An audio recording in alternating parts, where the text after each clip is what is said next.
안녕하십니까. 거꾸로 투자하는 쇼킹 부동산입니다. 오늘은 지난 9월 멤버십 영상을 공개합니다. 영상 주제는 3억 이하 자본금으로 내 집 마련할 때 주의사항입니다. 오늘 영상은 해당되시는 분들께 정말로 큰 도움이 되실 거라 확신합니다. 쇼킹 부동산 멤버십은 월 8,990원에 주 3회 멤버십 전용 영상이 올라가고 있습니다. 투자와 내 집 마련의 모든 정보 얻어가시기 바랍니다.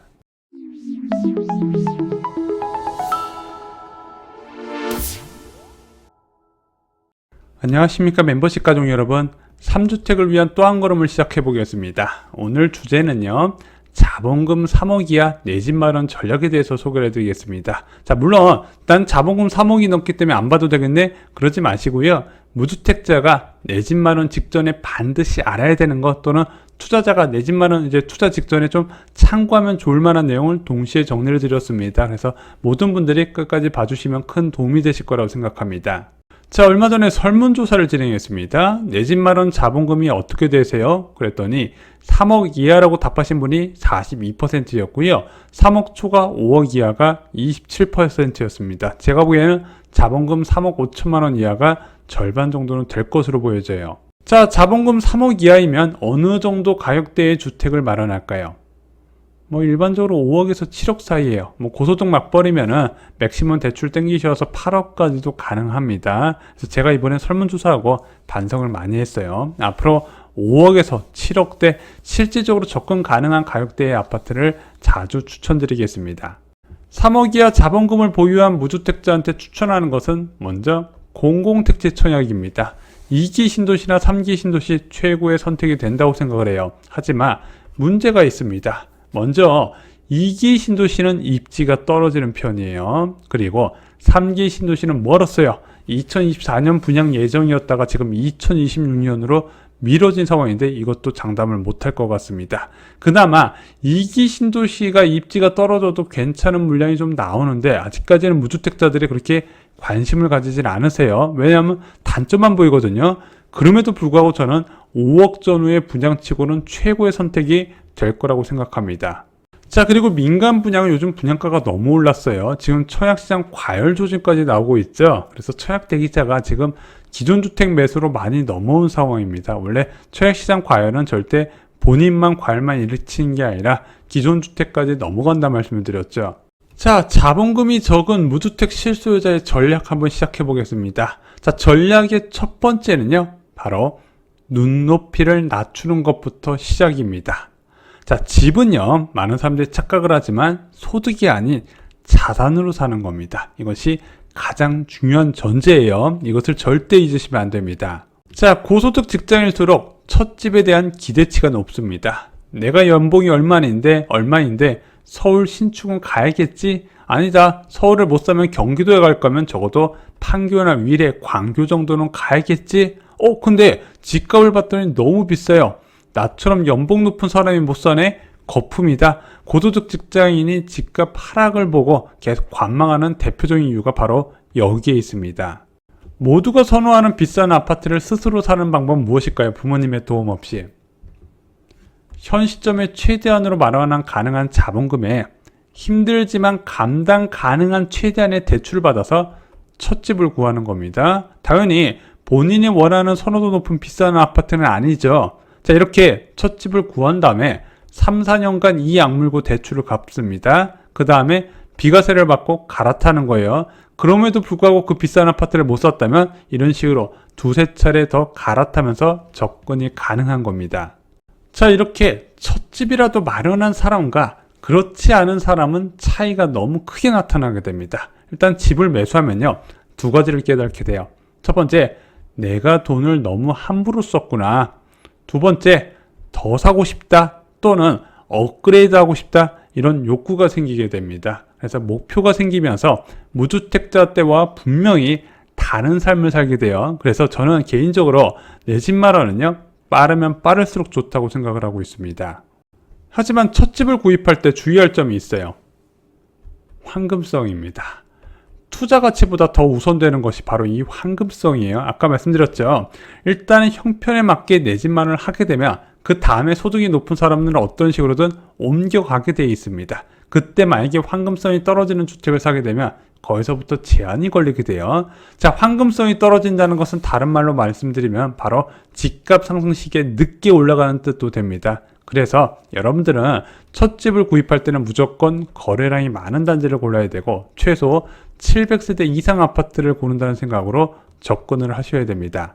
자, 그리고 완벽한 것을 추구하는 것도 버려야 돼요. 자, 내 첫집, 온 가족이 살 진정한 첫집이기 때문에 역세권에 34평의 로얄동 로열층 매물이고 판사용을 사고 싶다?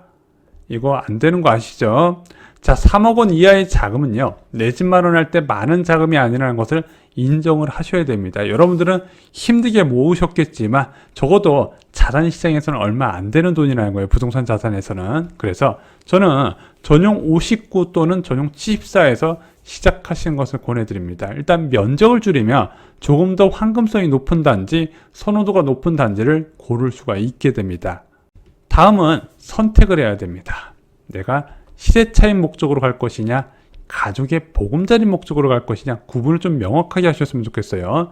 자, 가족의 보금자리 목적이면 준신축 이상을 가시는 게 좋습니다. 서울은 구축도 괜찮아요. 자, 시세 차익 목적으로 갈 거면요, 재건축으로 가셔야 됩니다. 이것을 명확하게 하시기 바랍니다. 내 집으로 돈을 벌고 싶을 때 선택하는 것이 바로 재건축입니다.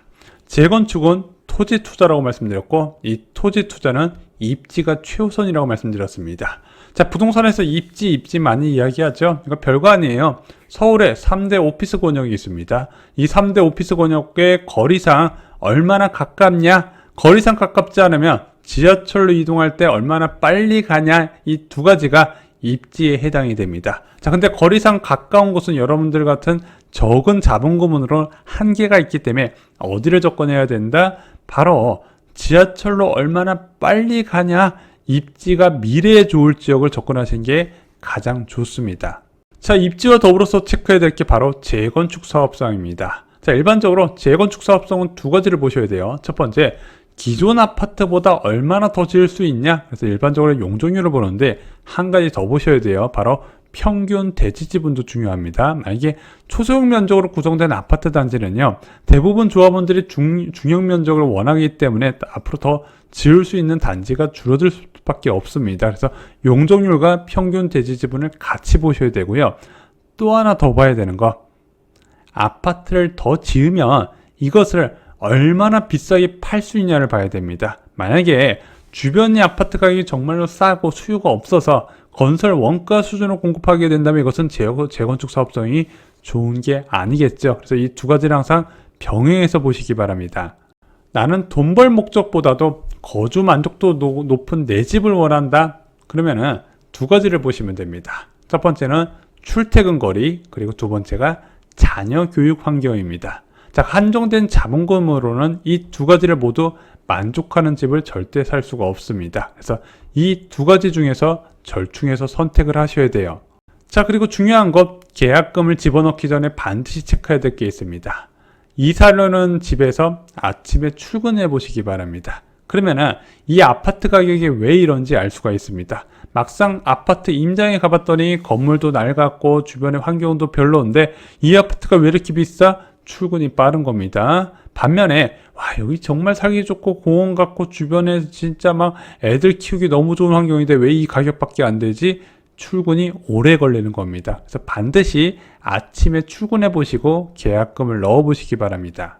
자, 또한 저희 멤버십 회원분들 중에서 신혼부부들이 꽤 많이 계시거든요. 예비 신혼부부도 계시고요. 한 가지를 더 살펴보셔야 됩니다. 바로 내 집 마련할 때 양육에 도움을 주시는 부모님과의 거리, 이거 굉장히 중요합니다. 먼저 자녀를 아직 낳지 않으셨다면 양가 부모님 중 누가 도와주실까 생각을 하시는데 보통 처가댁에서 도와주시죠. 그 집 주변으로 집을 알아보시는 것을 추천드립니다. 이게 굉장히 중요한 이슈예요. 3억 이하의 자본금으로 지금 집을 사려는 분들께 다행인 것이 있습니다. 지금 아시다시피 초고가 아파트, 핵심 지역의 초고가 아파트는 이미 정고점을 위협하는 수준까지 집값이 반등했습니다. 하지만 여러분이 살 수 있는 주택은요, 여전히 매력적인 기회가 정말로 많습니다. 진짜 아직도 왜 이 아파트가 이런 가격인지 꽤 많이 있어요. 저는 지금도 절대 늦지 않았다고 생각합니다. 그래서 자포자기 하지 마시고요, 계속 저희 영상과 함께 내 집 마련을 열심히 알아보신다면 분명히 좋은 기회가 될 거라고 저는 생각을 합니다. 저희가 다음 영상에서 자본금 3억 이하에서 접근 가능한 돈 되는 재건축 아파트 오랜만에 좀 총정리를 드리겠습니다. 두 번째로 거주 만족도 높은 5억에서 8억 신축과 준신축, 그리고 서울의 8억 이하의 구축 아파트 중심으로 한번 추천드리는 시간을 갖도록 하겠습니다. 자, 오늘은 3억 이하 자본금으로 내 집 마련할 때 주의할 사항, 3억 이하뿐만 아니라 모든 무주택자분들이 내 집 마련할 때 칙할 사항을 좀 정리를 드렸다고 생각합니다. 자, 멤버십 이용료 1000배로 보답하겠습니다. 여러분들이 3주택자가 되는 그날까지 함께 하겠습니다. 멤버십 이용료 여러분, 주말 잘 보내시기 바랍니다.